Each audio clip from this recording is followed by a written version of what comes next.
Hello students, नमस्ते everybody. हम बात कर रहे थे प्रोनाउंस की। तो आज का वीडियो आपके लिए बहुत ही खास होने वाला है, क्योंकि इस वीडियो में आप पढ़ेंगे प्रोनाउंस के जो स्पेशल यूज हैं उसके बारे में।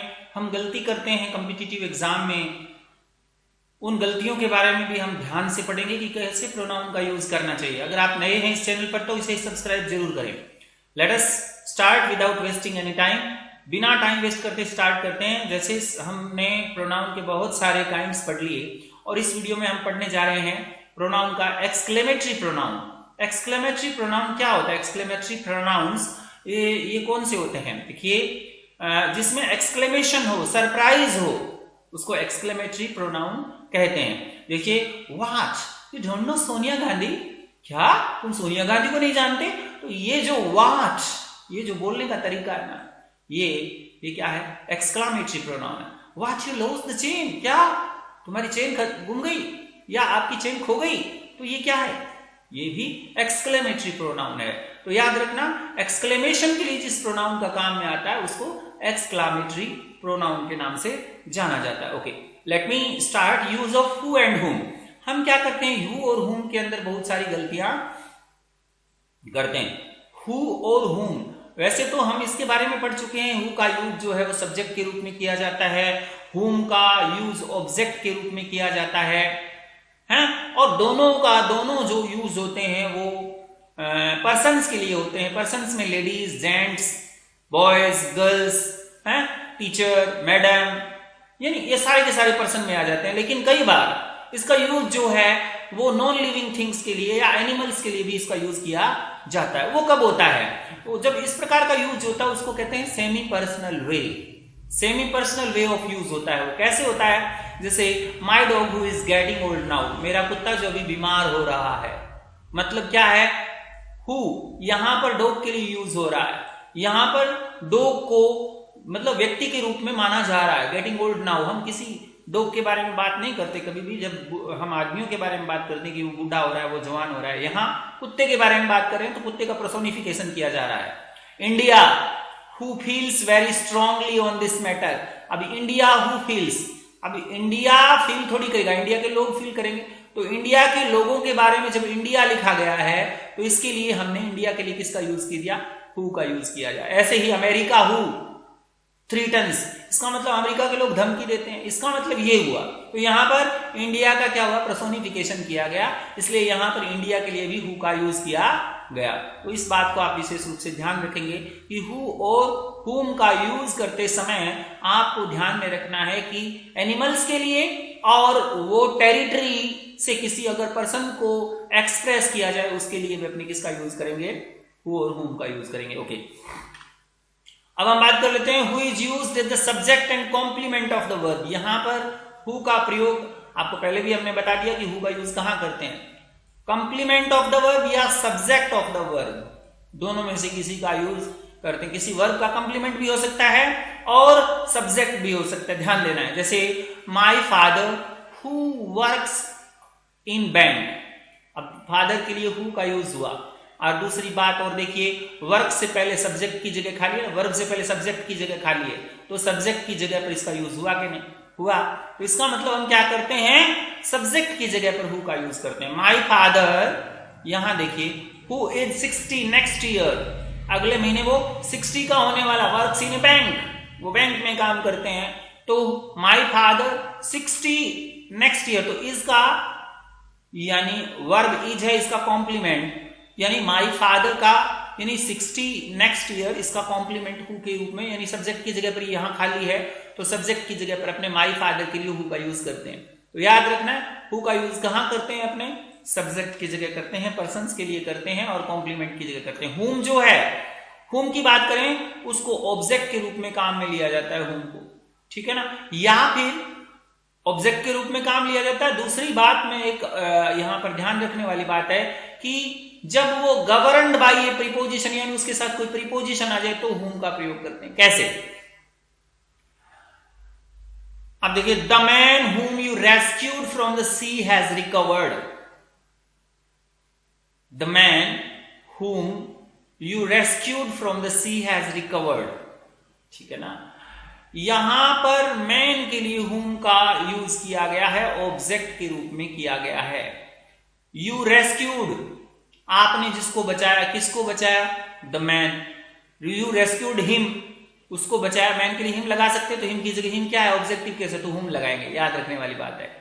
ऐसे the newspaper editor to whom we all all so much, जिसके हम बहुत ज्यादा ऋणी हैं, इज लिविंग द कंपनी, अब वो कंपनी छोड़ रहा है। Newspaper editor, we all all so much to him, him के लिए क्या? To him. टू हिम की बात करते हैं, we all all so much to him, तो टू हिम की बात करते हैं तो हिम की जगह पर टू हुम का यूज कर दिया गया है। यानी कि ये टू जो है, टू क्या है? ये प्रीपोजिशन है जो कि हुम से पहले आता है। तो ध्यान रखना है, हुम का यूज जो है वो प्रीपोजिशन के बाद में भी किया जा सकता है और ऑब्जेक्ट के रूप में किया जाता है। ओके, अच्छा एक बात और, इन इंटेरोगेटिव सेंटेंसेस की अगर हम बात करें, इंटेरोगेटिव सेंटेंसेस की हम बात करें तो क्या होता है? Who is that letter from. कई बार क्या हु की जगह हुम का प्रयोग किया जाता है, यानी यहां पर हुम का प्रयोग करना था, लेकिन क्या है? हु का जब प्रयोग करेंगे तो प्रीपोजिशन लास्ट में लगेगा। हु का यूज करेंगे हुम की जगह तो प्रीपोजिशन कहां लगेगा? लास्ट में। लेकिन जब हुम का प्रयोग करेंगे तो प्रीपोजिशन कहां लगेगा? पहले। तो whom, from whom is that letter, ये लेटर किससे है, और who is that letter from. यानी आजकल क्या है, जो बोलचाल की भाषा है उसमें हुम की जगह हु का यूज किया जाता है, लेकिन ग्रामेटिकली करेक्ट नहीं है, ध्यान देना है। ग्रामेटिकली करेक्ट नहीं, ग्रामेटिकली करेक्ट जो है वो हुम ही है और हुम का ही यूज किया जाता है। जैसे who was the poem written by, यहां पर बाय जो देखो कहां है? हु से शुरू किया है, तो हमने इसको हु से शुरू किया तो बाय कहां लगाया? At the end of the sentence. But अगर इसको बाय हुम करें, यानी हुम का यूज करें, तो बाय कहां लगाएंगे? पहले। By whom was the poem written, ठीक है ना, इस तरीके से। अच्छा, to whom do I send it, देखिए ये तरीका बिल्कुल सही है, यानी बिल्कुल सही तरीका तो ये है, जैसे प्रीपोजिशंस यानी हुम से पहले लगा दो और उसकी जगह हुम की जगह हुम का ही प्रयोग करो, हु का प्रयोग मत करो। तो ध्यान देने वाली बात है कि प्रीपोजिशन वहां लगाते हैं जहां पर जरूरत होती है, यानी हुम से पहले लगाते हैं। अगर हु से यूज करते हैं तो प्रीपोजिशन लास्ट में लगता है, ये बात भी आपको ध्यान में रखनी है। और याद रखना, होम की जगह जब हु का प्रयोग किया जाता है इसका मतलब ये क्या है? स्पोकन है। रिटन में ये जो ग्रामेटिकली करेक्ट नहीं होती है। ओके, नेक्स्ट हम बात करें, बड़े बड़े राइटर्स जो होते हैं वो भी क्या करते हैं? गलती करते हैं, हु की जगह हुम लगाते हैं, हुम की जगह हु लगा देते हैं, ठीक है ना। तो हु और हुम के अंदर आपको कंफ्यूजन बिल्कुल क्लियर होना चाहिए, यानी मैं बात करना चाहता हूं कि यहां पर आपको कंफ्यूजन नहीं रखना है। कंफ्यूजन रखोगे तो आपका क्वेश्चन का आंसर गलत हो जाएगा। तो कॉम्पिटिटिव एग्जाम में ये बात विशेष रूप से ध्यान रखें। जैसे the person we thought was guilty, यहां देखिए एक नजर में ये लगता है द पर्सन, ठीक है ना, यहां द पर्सन पढ़ लिया, सब्जेक्ट पढ़ लिया वी और वर्ब पढ़ लिया थॉट, ठीक है ना। बचा ऑब्जेक्ट, इसका मतलब ऑब्जेक्ट की जगह होम लगा दो, लेकिन नहीं, गलत है। यहां ऑब्जेक्ट की जगह होम नहीं लगेगा, यहां ऑब्जेक्ट है ही नहीं। The person was guilty, the person यानी ये जो पर्सन है वो गिल्टी है, ठीक है ना। वॉज गिल्टी, तो वॉज का सब्जेक्ट तो है ही नहीं, और वॉज का सब्जेक्ट कौन है? वॉज का सब्जेक्ट हु है। तो यहां पर क्या लगाएंगे आप? हु लगाएंगे, ना कि होम लगाएंगे, ठीक है ना। तो यहां ध्यान देने वाली बात है, आपने यहां हु लगाया, क्यों? वॉज गिल्टी का सब्जेक्ट हु, वॉज गिल्टी का सब्जेक्ट क्या है? हु है, ठीक है ना। तो सब्जेक्ट की जगह खाली पड़ी है, ना कि ऑब्जेक्ट की जगह खाली पड़ती है। एक नजर में आपको देखने पर ऐसे लगा और आपको कंफ्यूज कर देगा। तो ये याद रखना है कि अपने को कैसे ध्यान है। The man we feared, the man we feared, यानी the man we feared we had injured, we had, the man we had injured him. अब देखो, वी हैड इंजर्ड, जिसको हमने घायल किया, किसको घायल किया? हिम। हिम मतलब उसको, हिम आ गया, इसका मतलब क्या आएगा? हुम। यहां क्या आएगा? हुम। यहां पर देखिए, यहां पर सब्जेक्ट वर्ब और ऑब्जेक्ट, सब्जेक्ट वर्ब तीनों हैं, लेकिन ऑब्जेक्ट की जगह खाली है, ऑब्जेक्ट की जगह खाली है, तो हमने क्या कर दिया? हुम भर दिया। तो ये भी याद रखना, हुम कहां लगाएंगे? ऑब्जेक्ट की जगह पर लगाएंगे, बट कंफ्यूज नहीं होना है। इसको देख करके ऐसे अंदाजा मत लगाना कि वी फियर्ड लिखा हुआ है ना, वी फियर्ड लिखा है तो सब्जेक्ट वर्ब आ गया और ऑब्जेक्ट लगा दो। ऐसा करके अगर सोचोगे तो फिर आपका आंसर रॉन्ग हो जाएगा। ओके, तो इस बात को विशेष रूप से ध्यान में रखना है। ओके, नेक्स्ट सेंटेंस देखिए आप, the German people Hitler had determined should not survive defeat did in fact survive. अब यहां पर the German people Hitler had determined, ये तो पूरा एक सेंटेंस है, हिटलर हैड डिटरमाइंड। हिटलर ने डिटरमाइन किया। अब शुड नोट जो लिखा है ना, शुड नोट का सब्जेक्ट कहां गया? नहीं है ना शुड नोट का subject. The people who should not survive defeat, the people who should not survive defeat यहां आना चाहिए, did in fact survive. Hitler had determined did in fact survive, ये आएगा इसका आंसर। तो इसका मतलब क्या है, थोड़ा सा लिखने में आगे पीछे करने के कारण क्या है, हमें यहां हुम लग रहा है कि हुम आएगा, नहीं आएगा। यहां क्या आएगा, सब्जेक्ट की जगह खाली, तो यहां क्या आएगा, हु आएगा, ना कि हुम आएगा। तो बी क्लियर, बिल्कुल क्लियर हो जाए दिमाग के अंदर कि यहां हु क्यों आएगा और हुम क्यों आएगा। ठीक है, इस बात को विशेष रूप से आप ध्यान रखेंगे। ओके, नेक्स्ट सेंटेंस देखिए, the entire magazine except likes fan is devoted this week to 100 men and women. Sunday Time writers and expert consultant believe will be making headlines in the Britain of the 1980. यानी will be making headlines, यहां देखिए will be making, will be का subject कहां गया? The entire magazine except lifespan is devoted this week to 100 men and women who will be making headlines. यहां men and women आ रहा ना, who will be making headlines, तो इसके subject के साथ यहां पर क्या आएगा, who का यूज करेंगे। तो यहां पर जो हमारा आंसर आएगा वो क्या आएगा, who आएगा। ठीक है ना, तो इस तरीके से ध्यान देना है, who कहां लगाना है, whom कहां लगाना है, आपको गलती इसमें नहीं करनी है। Okay, let us start. Next sentence देखिए, whom is never used as an indirect object। ध्यान देना है, दो प्रकार के ऑब्जेक्ट होते हैं, आपको पता है, डायरेक्ट ऑब्जेक्ट और इनडायरेक्ट ऑब्जेक्ट। डायरेक्ट ऑब्जेक्ट किसी वस्तु का नाम होता है, ही गिव मी अ बुक, जैसे एक सेंटेंस ले लेते हैं, अपने ऐसे तो समझ में नहीं आएगा, जैसे अपने कहते हैं he gave me a book. यहां दो ऑब्जेक्ट हैं आपके सामने, एक तो मी, ये मी है, और ये है ए बुक। दो ऑब्जेक्ट है ना आपके सामने, दो ऑब्जेक्ट है, मी और ए बुक। तो मी जो है वो इनडायरेक्ट ऑब्जेक्ट है और ए बुक जो है वो डायरेक्ट ऑब्जेक्ट है। जो किसी पर्सन का नाम है, व्यक्ति का नाम है, वो इनडायरेक्ट ऑब्जेक्ट है, और ए बुक जो है वो किसी थिंग्स का नाम है, वो डायरेक्ट ऑब्जेक्ट है। दो बातें आ गई, इनडायरेक्ट और डायरेक्ट ऑब्जेक्ट हो गए। लेकिन बात ये याद रखनी है कि अपनों को हुम का यूज जो है कभी भी इनडायरेक्ट ऑब्जेक्ट के रूप में नहीं करना है। तो क्या करना है, हुम का यूज अगर इनडायरेक्ट ऑब्जेक्ट के रूप में नहीं करना है तो क्या करना है, हमें उसको इनडायरेक्ट ऑब्जेक्ट के रूप में यूज नहीं करना है, उससे पहले कोई ना कोई प्रीपोजिशन लगाना है। प्रीपोजिशन का ऑब्जेक्ट उसको यूज कर सकते हैं, लेकिन डायरेक्ट इसको यूज नहीं करना। कैसे, द बॉय हुम आई गेव द बुक, ये बिल्कुल गलत है। द बॉय हुम आई गेव द बुक, ये हुम यहां अकेला आया है ना, I gave whom the book, I gave the boy the book, I gave whom the book, ऐसे आना चाहिए ना, ऐसे नहीं आएगा।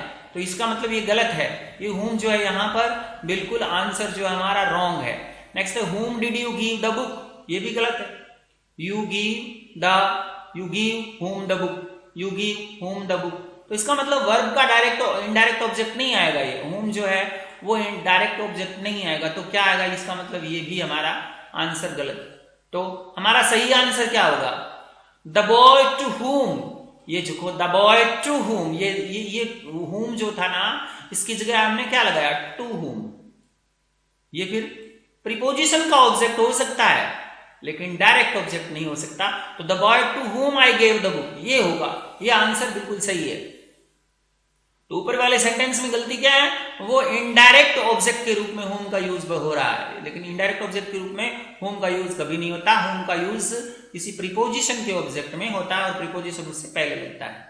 या इसको इस तरीके से जो ये सेंटेंस था, home did you give the book, ये सेंटेंस हमने पढ़ा, इसी सेंटेंस को क्या लिखेंगे, to whom did you give the book। हमने क्या किया, whom से पहले टू को फिक्स कर दिया, प्रीपोजिशन लगा दिया। इसका मतलब ये प्रीपोजिशन का ऑब्जेक्ट हुआ, ना कि इनडायरेक्ट ऑब्जेक्ट हुआ। तो whom कभी भी इनडायरेक्ट ऑब्जेक्ट के रूप में यूज नहीं किया जाता है। इस बात को विशेष रूप से ध्यान, अगर किया गया है तो वो फिर गलत है।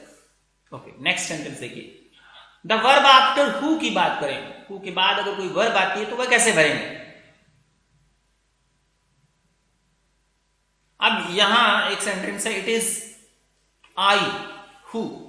अब यहां क्या भरेंगे, इट इज आई हु, तो इस आई के अकॉर्डिंग हेल्पिंग वर्ब आएगी, ना कि इट के अकॉर्डिंग आएगी, ये याद रखना। It is I who am to blame, तो यहां जो आने वाला है आंसर हमारा क्या आने वाला है, एम टू ब्लेम। तो ध्यान देखना, हु के बाद जो भी वर्ब आएगी वो इसके एंटीसीडेंट के अकॉर्डिंग आएगी। एंटीसीडेंट क्या है, आई, तो आई के अकॉर्डिंग वर्ब आ गई एम।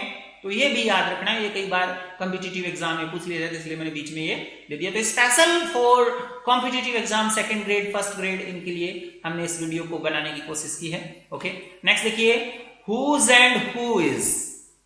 अब देखो, बोलने का दोनों का तरीका एक सा है, हुज हुज, लेकिन इसका ये पसेसिव केस में यूज होता है, और ये दो अर्थ होते हैं इसके, हु कोमा एपोस्ट्रोफी एस होता है, इसका अर्थ होता है हु इज। इसका एक मीनिंग हु इज होता है, दूसरा मीनिंग हु हैज होता है, ठीक है ना। दो मीनिंग होते हैं, हु इज और हु हैज।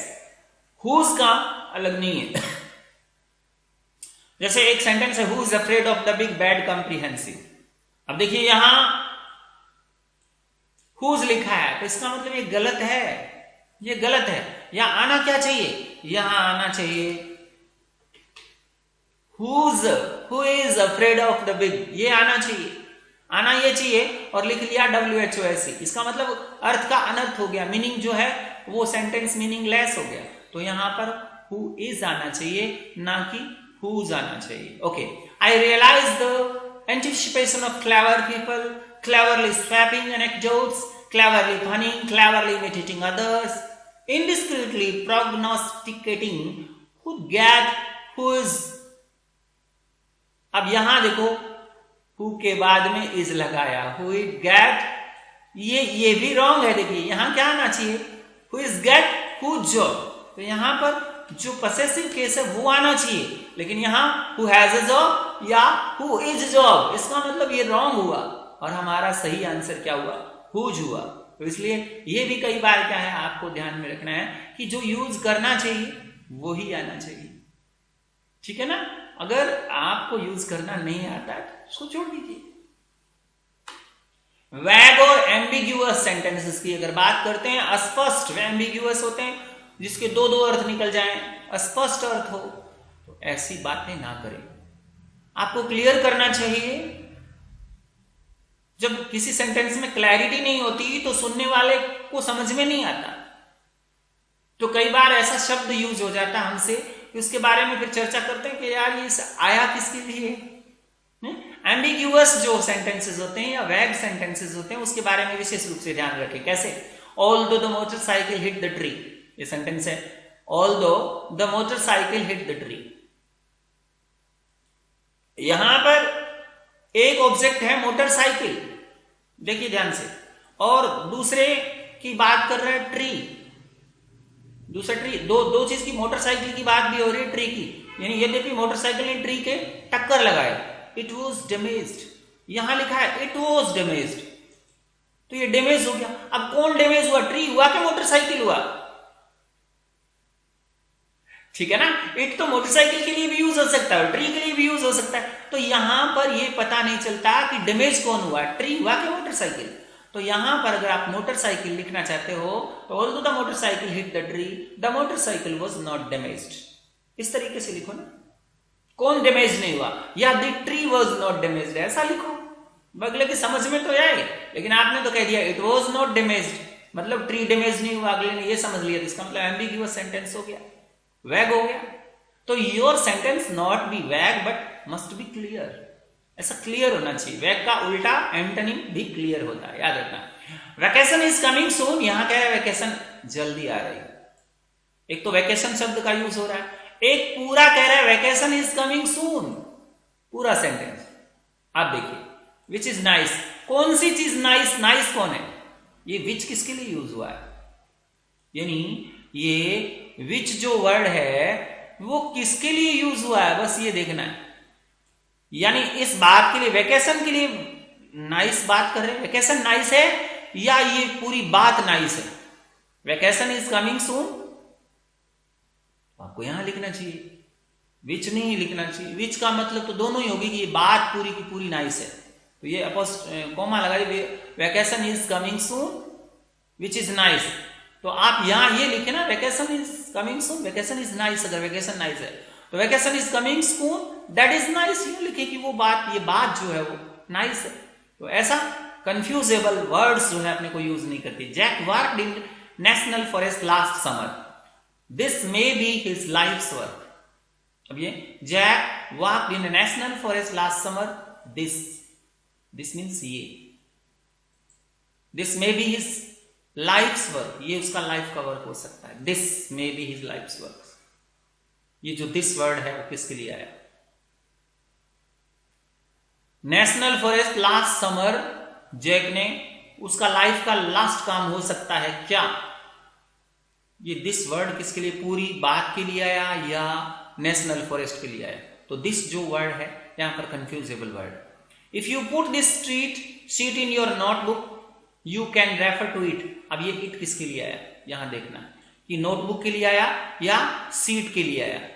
तो रेफर टू सीट या रेफर टू नोटबुक, दोनों में से एक बात आपको यहां याद रखनी के लिए, या तो रेफर टू सीट करो या रेफर टू नोटबुक करो। अगर इट लगा दिया तो फिर वो आपको कंफ्यूज करेगा, ठीक है ना, तो फिर वो आपको कंफ्यूज करेगा। तो अपने को कंफ्यूजेबल वर्ड नहीं रखने।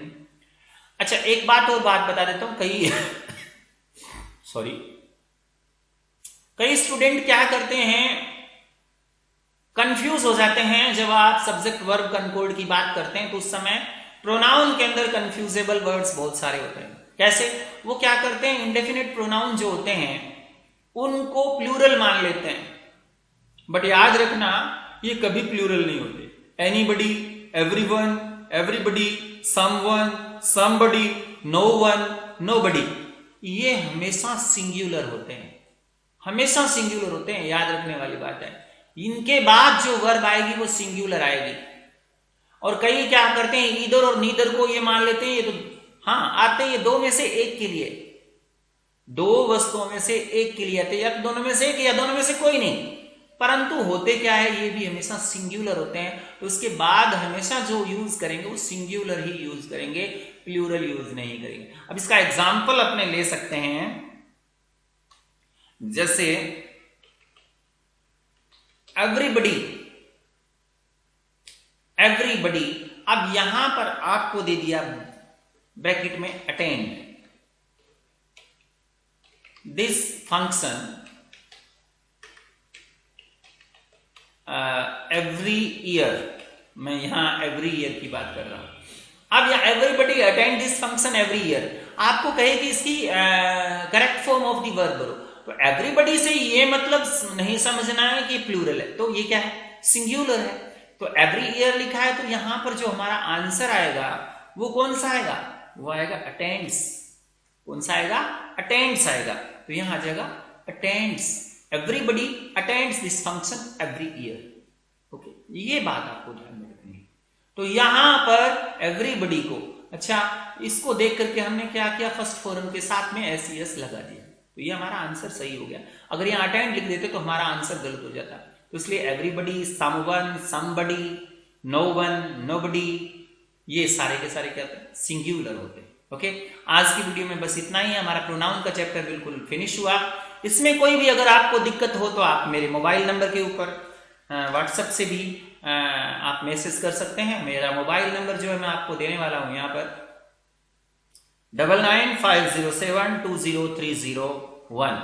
इसके ऊपर आप मुझे मैसेज करके पूछ सकते हैं कि सर यहाँ कंफ्यूज है, तो आप हमें बताइए, तो मैं आपका आंसर जरूर दूंगा, या कमेंट बॉक्स में लिखिए। और ज्यादा से ज्यादा अपने दोस्तों के साथ शेयर कीजिए, अपने ग्रुप्स में शेयर कीजिए, ताकि आपको भी सहयोग मिले और सारे बच्चे भी सीख सकें, आपको सबसे पहले नोटिफिकेशन मिल सके। इसलिए सब्सक्राइब जरूर करें। Thank you.